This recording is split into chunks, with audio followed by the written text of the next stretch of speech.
Cross of Coronado. It belongs in a museum.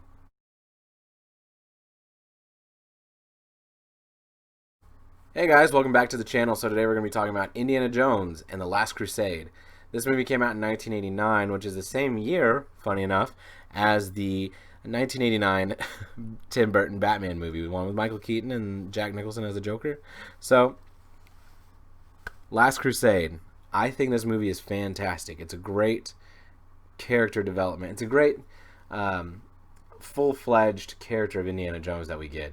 And if you pay attention to these movies and you pay attention to my reviews, you'll actually see that Fedora, the dude that's the precursor to Indiana Jones that we meet at the beginning of the movie, the dude who's, Indiana Jones light, he's down there looking for the Cross of Coronado, and he's just this dude. He's a real cool, level-headed dude.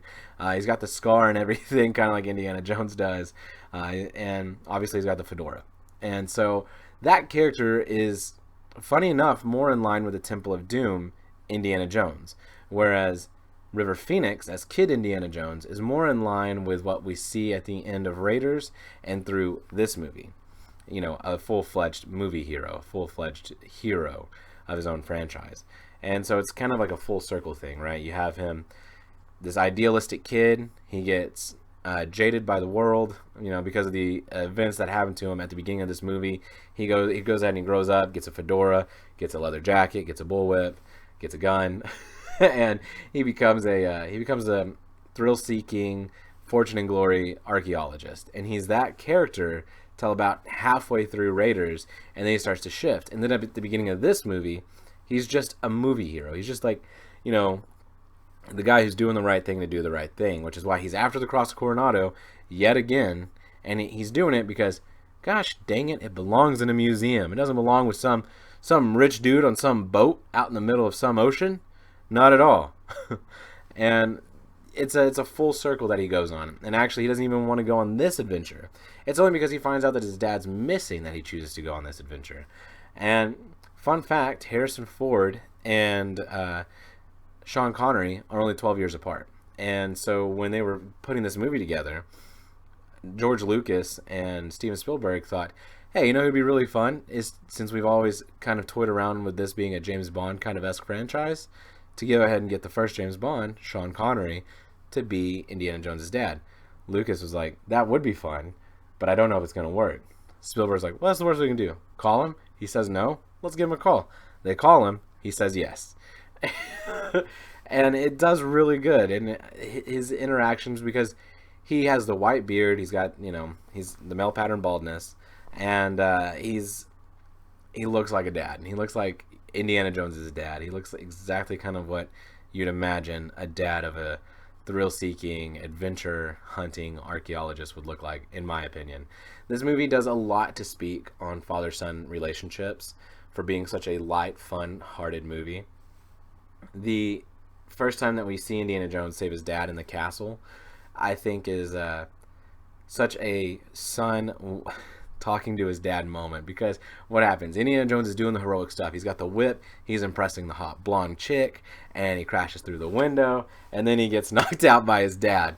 And his dad goes, Junior, he stands up, yes sir. And it's such like he's immediately a child, he's not the rugged adventure hero anymore. He's this little schoolboy, yes sir, talking to his dad. And so he's got to explain his actions to his dad, and so I really liked that. I thought that was a really fun little moment that kind of sets up everything you need to know.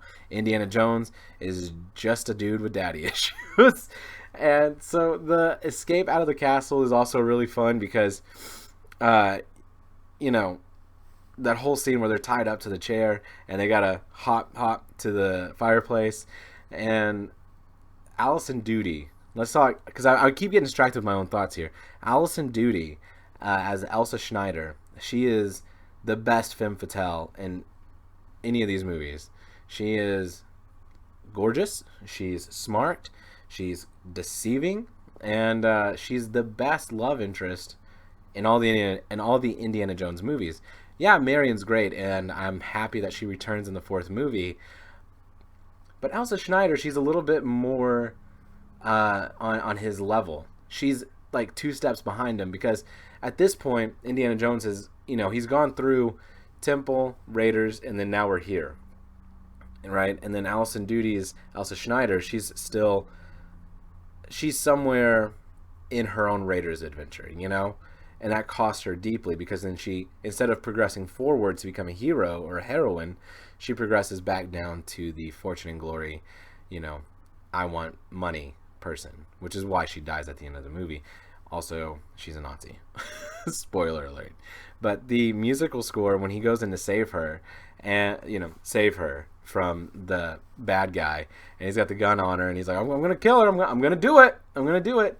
And the music that plays when she's thrown to Indiana Jones, and she grabs the book, the music that starts to swell up, I think is just kind of perfect. Like it always triggers an emotional reaction, not like oh, it's so sad, but just like, oh man, it just adds to the whole scene, and it's great. John Williams knows how to compose music, knows how to place music. This movie also does really good with special effects until it doesn't.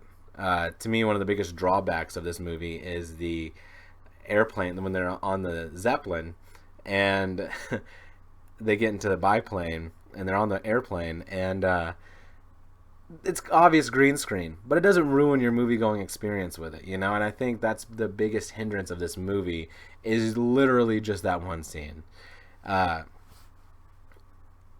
that's really about it. Like that's the only negative I can think of to say about this movie. I wish it would have taken bigger risks at points, but it's good. I think that this movie had to go backwards to some of the magic of Raiders, like it brought back Sala. You got everybody on the adventure this time, and not just Indiana Jones. It goes back to the university at one point in the movie, and it shows him being a teacher again, in case you forgot. And all of that's just really important. And then Marcus Brody's on this adventure. Marcus Brody, he's hilarious. That guy cracks me up because he's in Egypt and Salah's picking him up, which is Salah, like I said in my Raiders review, is the best friend anybody could ever have. If you don't have a friend like Salah, you need to get a friend like Salah. I need to get a friend like Salah. So what's funny is he's picking up Marcus Brody from the train station, and Indiana Jones just did this huge setup of, he speaks a dozen languages. He knows almost every local custom. He'll blend in, and with any luck, he's got the Grail already. And then he cut two. He's like, does anybody speak English? Maybe ancient Greek or something like that. And somebody offers him water, and he's like, no water. Fish pee in that. It's so funny. It's just like such a fish out of water. Like this dude is such a bookworm. He doesn't need to be on an adventure. He doesn't need to be out of the office. And Sala goes to save him, to take him back to his place, and then he ends up getting kidnapped. It's so funny. And oh man, Marcus Brody being on this adventure really brings the good comedy element that you need. And I also like how this movie clearly inspired aspects of The Mummy.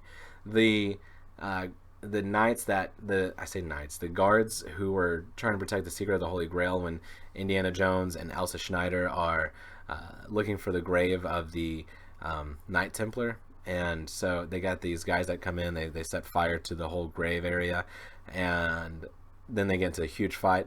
Those guys right there, that little group that's protecting the Grail, is clearly inspired Stephen Sommers with the Magi.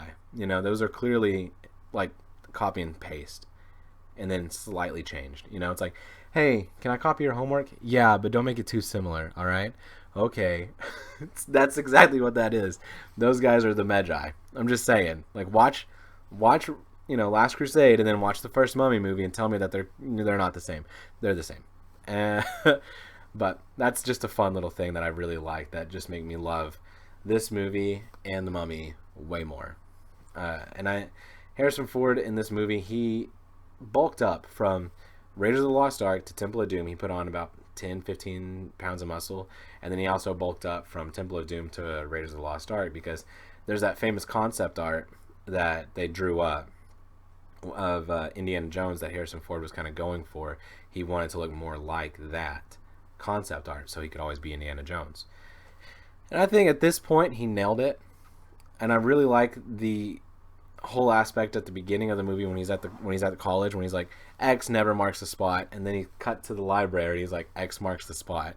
There's so many fun little moments that keep this movie light and keep this movie going and keep you invested, to where you don't feel like you're constantly doom and gloom the whole time. You're just having fun with it. You're just having a good time with this movie. And also, like I said, if you're watching it and you're paying attention, this movie speaks a lot about father and son relationships, and that gets made abundantly clear after the giant tank battle, which is one of my favorite scenes of the whole movie. When Sala says, it's dramatic, but Sala says, Indiana Jones rides up to Sala and he goes, where's Dad? And he goes, he's in the belly of the steel beast. Sala, that's a tank, dude.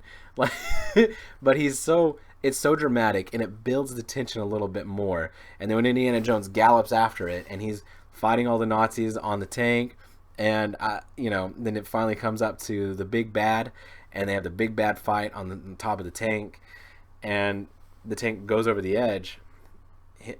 Sean Connery, he looks over, and he thinks he's lost his son. We all think Indiana Jones went over the cliff, right? That's what we're made to believe.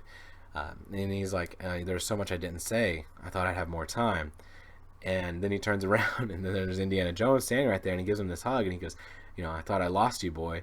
And Indiana Jones kind of gets this smile on his face. He's like, me too, sir. And it's just finally, this beautiful moment that,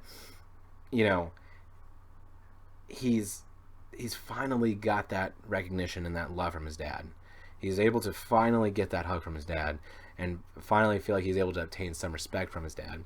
And then everything's patched up. Everything's made better by the end of the movie when